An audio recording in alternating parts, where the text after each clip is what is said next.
Okay, let's take a look at this idea of creation. Once again, I want to show you something that I found out over the years, and it was well after I was already past the point of ever being able to come back. Then at the point I found this out, I knew that it was already fake, and it wasn't just because of the idea of Noah doesn't work out so much, because you can take a few of these and throw them out and still end up with a pretty damn good book. You could say things are thrown in like the talking donkey story that got turned into Shrek, or a lot of different ones too, but we're taught that it's the true and unerring word of God by a lot of these, mainly Calvinist and so on. They have a problem with apologetics in that endeavor, because there are so many times that the Bible actually contradicts itself. It's well over 200, and this is not just simple little things. This is whenever they tell you something strictly or a certain number, and then when you find it in Judges and it talks about the exact same event, it's not the exact same event, nor are the numbers the same. And there's enough of that around to really fill up its own book, and there have been people who have written books about such things so far.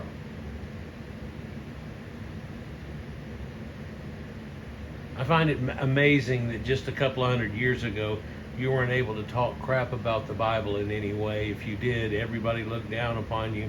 In fact, if we take a couple hundred more years off that, you're a witch. Or if they just want to steal your land, you're a witch. Especially if you're an old maiden.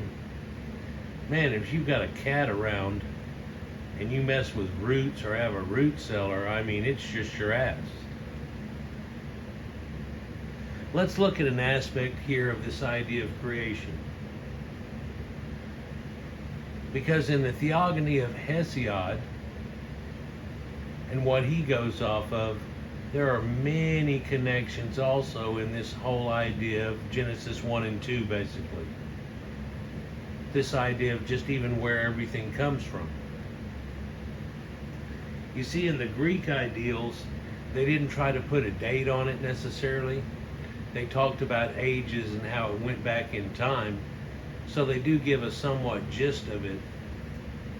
But they didn't actually give a full genealogy like the Bible tries to do, all the way from Adam up to a certain point that we can pinpoint.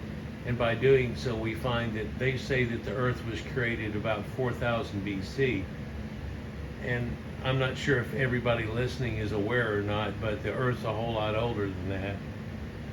So the whole concept that it starts with is a fallacy. Of course, then it talks about a woman growing from a rib and eating from a magic tree because a talking snake told her to. And most people don't catch that it's all mythology in the first place.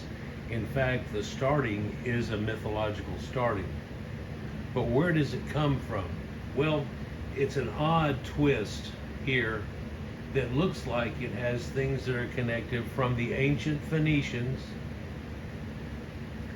and ancient people who became the Israelites after they got taken into captivity in Babylon and then set free by Cyrus the Great.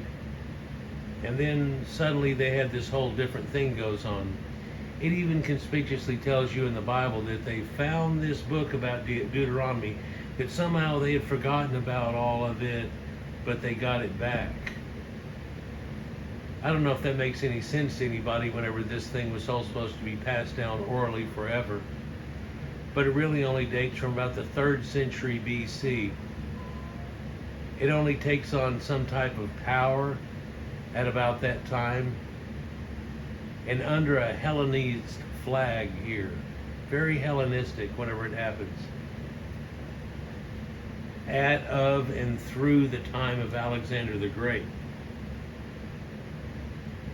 So it actually doesn't date to when a lot of people would think so, or what they try to lead you to, because in their ideals they lead it to, well, people been keeping this story since it happened, as opposed to a story that you can't find that anybody has at all before this dating. But if you look deep enough, you'll find that a lot of people nowadays are making connections with ancient Greek. And that there's been a few pioneers in this, and by them showing it out too, and some people that are just extremely well fluent in Greek tales and even the background concepts and all this are able to pick it apart even worse and start making their own books on this type of situation. So it's pretty cool to be, I guess, during this time in humanity. And to see the reality of it all unfold. Some people might hearken for an earlier time whenever people were misleading or not believing things correctly. It's amazing from my grandfather's time, I've talked about this before, until our modern time, how we actually have come full circle in our ideals, concepts, way we believe about things, that science has taken over and showed us all these things that we used to credit to God because we didn't know, basically. And in the idea that we're afraid of death, that we end up creating this whole idea that comes out of this, which it looks like a good portion of which goes well back into the Ice Age and earlier, and it may be as much as 20, 30,000 years old or more, in a variation on a theme, of course. One could picture some caveman type or whatever you believe of people at 30,000 years ago, and the shaman coming out and getting everybody's attention while they're all around the fire after having eaten during the evening, and taking his staff and striking the fire and watching the sparks go up. And then he starts to tell a tale to you about how this all happened and how it all came to be. And that a story like that has been passed down for generation after generation after generation, and whenever it gets to a point of learning or we know something more or wanting to credit to it or take and put more ideals in it, it gets rewritten again, doesn't it? In most of these theogonies that we have of multiple gods in a whole pantheon, like you find in the Greeks, and it's sacred 12, that's the main ones, but then there's hundreds. And everybody else had the same ideal. Well, believe it or not, the Bible has the same ideal too, because shortly in the book, after this point we're looking at here, they talk about making man in our image and so on. Male and female, he created them in our image. So this tells you there was not just males, but females involved in this. And a lady growing from a rib actually comes from the idea and a pun on words of one of the stories of Enki and a handmaiden or birth maiden who is named Ninti at the time, and Ninti actually means lady of the rib. So whenever we look at this nowadays, there's been a lot of people who have jumped on the Greek bandwagon. And just like when I was in school, I knew there was a whole lot more people in depth into Greek than there was in Sumerian. So I was kind of told to lean this way a little bit because there are just far too many people that are steeped into the Greek idea. Hell, when you go to colleges, all the dorms and everything, and Phi Kappa Nu and all of that goes on to it. Did you know that up until a more recent time, Greek was actually something that was automatically taught to you? When you go to any type of collegiate level, and a lot of times in high school.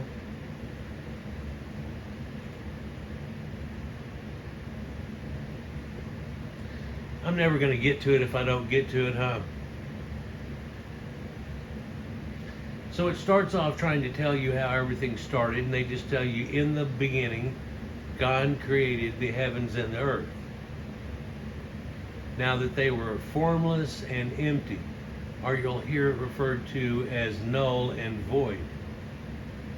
These words, though in Hebrew, are actually tohu and bohu, and that's cognate to Tiamat and Bahamut. And this chaos that was happening between two giant dragons whose carcasses ended up making our earth and separating the sky. It's the answer for a lot of things, just like in the Bible where the snake is cursed to walk on the ground for every day is a common trope of how the snake lost its legs. But if we look at the concept of what that was before with a wise talking snake and so on, that's actually a dragon. It doesn't come right out and say it, but that's what we're actually looking at is a concept of, no matter which way you try to spin it. So everything starts out of chaos, and also it did again in Hesiod's Theogony. But the reason that does so is because it does so also in the Sumerian tales. And so there's this idea of order out of chaos that's brought about from this God, and then he starts doing things, or they start doing things, because Elohim is quite plural. In most of these, there's always got to be a sexual connotation to it. In fact, these gods have children, and a lot of people look at the thing where they inbreed with their sisters and so on, and they want to talk crap about it or whatever. Understand that this isn't demigods breeding with humans and so on like that. That comes later in the story, though. And sons of God and all that situation. But what we actually have here are gods. And if there's only these that are mentioned here, then this is what you would go with. And there is a whole lot of philosophy built in all of this. So whenever they have night mating with dawn, this is a coming of the day, and so their child would be day. You know, it works in these ways, in these circles. And it doesn't necessarily mean that anything that's trapped inside of incest or whatever, like you're thinking. But then again, whenever humans were portraying themselves as gods, like the pharaohs and everybody of power through Greeks and Romans and so on, that you can see they took upon that idea. But that's not such a good idea, is it? Well, it was only an idea used in all these ancient stories because there's only a certain number of gods. And if we want to expand this, we have to expand it somehow, and it involves other gods. Makes sense, doesn't it? Let me know over there if you understand what I'm saying and agree upon it. But now they tell you that the earth is formless and void, null and void, or Tiamat and Bahamut, and then the darkness was on the face of the deep. And God was hovering over the waters, and this is a sexual connotation. Because in all creation it is looked upon in that way. And we're also looking at something that's magic, where somebody says a magic phrase or magic words and it just starts happening. And of course, God being super powerful as he's portrayed to be, all he's got to do is say things like I dream a genie, and they start popping up everywhere. You can think it into being. And that makes sense to humans because we've seen the thousands and millions of times basically compounded on each other where Caucasians going up through this idea invented all these incredible things. In fact, it's the reason that they have that sons of God situation, because they were trying to fathom in their mind how that they were so much more advanced than the other people that are around. And that book basically only talks about Caucasians. It points it out pretty directly here. And then when we look at the people that actually founded Egypt and Sumer and even in the north, and the three ideals they give off of linguistics, as I've shown in a lot of my videos, you can see ancient Berbers and the Egyptians with blue eyes and so on going on. And now Noah's kids would have the same genetics. There wouldn't be something weird that happens. And of course, any thoughts on the idea of the curse of Ham have been destroyed a long time ago. You can look up the wiki article on it and see how the Muslims took advantage of that and tried to take a primitive people that were unknown to humanity and make them the servants of servants. They don't even speak that Hamitic or Afro-Asiatic linguistics at all. Yeah, there were other things going on in the world, but just like the Sumerian map, just like Herodotus' map and so on, it's showing you where Caucasians were at that time of the world and the far edges of the world, as they called it, which made people think that it's flat and all these ideas, and then people expounded upon that by putting it on pillars that were sitting on the backs of elephants. They're sitting on the back of a turtle. Well, what's the turtle on? Well, its turtle's all the way down. If you remember my video from about 2 or 3 years ago. So this strange concept that we read about right in the very first of it is not something that is by itself, or that it doesn't have any parallels.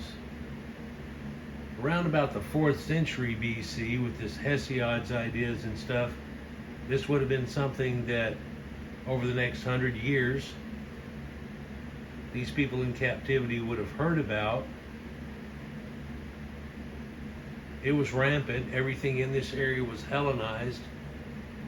The Jewish script they tried to describe as being something that was fading at this time, but if we look at it, it was something that was very much changing and evolving, and they were taking loan words and making new words out of those, such as tohu and bohu, and believe it or not, there are hundreds of those, which actually mean something else. All the names and stuff like that in Hebrew also meant something. When you figure that out, you probably realize what it has to do with. But back then, science was really something more akin to philosophy and alchemy, and they were all twisted together in a strange, different way that's a lot different than we have now, with the understanding that we have now. And people can key point times going through whenever there was Socrates and all the people coming up with that, or Newton eventually, which really set us off different than other people, leading us other ways, eventually to Einstein and situations like that. But it was just an understanding, really, of the way things worked, and back then it was more philosophical, if you will. So it was something that was a little bit different. But in some ways I can show you that these people here had the same ideals. When we look at things like ancient Greek, they'll tell you that they created these things through their words of the gods. See, they were so magical that they said alakadabra and it happened, right? And that's in Hesiod. So this idea of a logos, a lot of people have realized for generations now, easily, if not hundreds of years, that this idea of logos was all in this ancient Pythagorean and all these pagan type of things going on. So why would that be in there? Of course, some people want to write over that and say, well, that was because they were kind of close to the real God, but then these people found the real God. As if everybody was just screwing off and stupid and God couldn't get the point across to any of these people. You follow me? Makes about no sense. Yeah, but then again, we're looking at mythology and not something that's different. So it does say, you know, God said, let there be light, and there was light, and all this situation this is just a magic show. In fact, whenever God ends up making humans shortly, he ends up doing it out of clay, and so he makes a little statue, and then he breathes air into it, and it just comes to life. This is a golem smell out of Dungeons and Dragons, but of course that's built on ancient mythology and spells and situations like that. It's very similar to a spell where you could animate armor or do things like that, right? So it's not too different, if you will, on that idea. But how did this all get created? Because now we know about the Big Bang and how long this lives. But in this book and in Hesiod's book, there was a similar story that was going on here, variations on a theme, and whenever you look into it and read the stories back to back pretty much, or have somebody really just do cliff notes on it, you'll find that, wow, hold on, these things are far too close to the exact same thing. In fact, an idea of a 7-day creation is right there in Hesiod's work. And then it's also in many others. Berosus of Chaldea in the 3rd century BC, so it's right there in their face whenever this idea is happening. Ended up telling you something. And see, strangely enough, in the Sumerian tales, there's 7 books or 7 tablets that this story is all written on. And it's written in that certain way. In fact, you're supposed to learn how to write it like this and fit it on a tablet whenever you're learning how to do the hieroglyphics. And so it's where we get a 7-day idea of each book being a day, and that one was good, and da-da-da, because you can talk about each one of these and what it says about it, and then there's apologetics that go along with it and help to cover up the ideas that they don't know what the hell's going on, and just create it to God. And it's probably a familiar topic for y'all. But in day 1, tablet 1, they end up going through the chaos idea, and then in tablet 2, it's the same in both stories here from Hesiod, Berosus, and things that it is in the Bible, where the earth gets created, and then there's a day and a night, and so on, and that's good. And that's on the 2nd tablet too. And then when we get to day 4 on the tablet, the same things happen on day 4 of this, and leading for the idea of we have the sun, the stars, and situations like that. But then day 5, it ends up being all the animals being created and stuff, and all the life coming to the earth. But they'll tell you that it hasn't been rained on, and then lo and behold, in tablet 6, we have the creation of humans. Each one has this exact same thing, so it's not something that's different than each other. It's really close together. In fact, a real key point here is on day 7, which is tablet 7, those gods need to take a rest, and they do so. That's one of those things that gets to the point where there are too many common points for somebody to ignore it. But if I said that was like 3, or when we go with 8, if we go to another level, it gets to be multiplying. And like I've shown in other stories, there it is right there, and it goes over a common trope. Other times it's taken from the same zodiacal signs written in the stars, and that's the reason it follows a common trope, because it's written in the stars, and my history is written in the stars, just like the Argos is, which becomes Noah's Ark, and so on like that. It's pretty incredible whenever you get down to it. I don't want to go into it too much deeper than this on this one right here, but there are other stories of like the plow and the earth and these situations, which is actually from an old Sumerian tale about agriculture and farming, having to do with the whole cosmos and make a connection out of it. Just like whenever they debate wheat versus cows and sheep versus this or whatever, and they have these debate situations that are written on tablets of ancient time, and the plow is actually a zodiacal sign. Well, it's not one of the zodiac, it's the constellation of the plow, which is right there, written in the stars.